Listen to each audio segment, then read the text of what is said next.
નમસ્કાર મિત્રો, હું ઉપેન્દ્રસિંહ પરમાર, ગંભીરપુરા જીવદયા ટીમ. આજ રોજ અમારી ટીમ દ્વારા એક ઇડર શ્રીનગરમાં અને પોલીસ સ્ટેશન વિસ્તારમાં એક નંદીને હડકવા ઉપડ્યો હતો. તો ઘણા લોકોને ઈજા પહોંચાડી હતી. તો અમને જાણ થતાં અમારી ટીમ દ્વારા જીવના જોખમે હડકવા થયાવાળા નંદીને પકડી અને જંગલ વિસ્તારમાં બાંધવામાં આવ્યો છે. અમે એમને બચાવી તો નહીં શકીએ, પણ એના લીધે બીજાને તકલીફ થાય, બીજા કોઈને હડકવા ઉપડે એ હેતુથી અમે એને જીવના જોખમે પણ પકડીને એને જંગલમાં બાંધવામાં આવ્યો છે.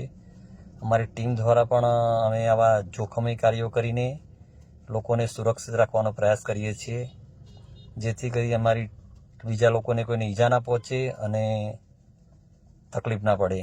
તો અમારી ગંભીરપુરા જીવદયા ટીમને મિત્રો સપોર્ટ કરવા અને લાઈક કરવા વિનંતી, અને આવા વિડીયો વધુમાં વધુ શેર કરો, જેથી કરીને અમે વધુમાં વધુ સેવા કરી શકીએ અને લોકોને સુરક્ષિત રાખી શકીએ. આભાર મિત્રો.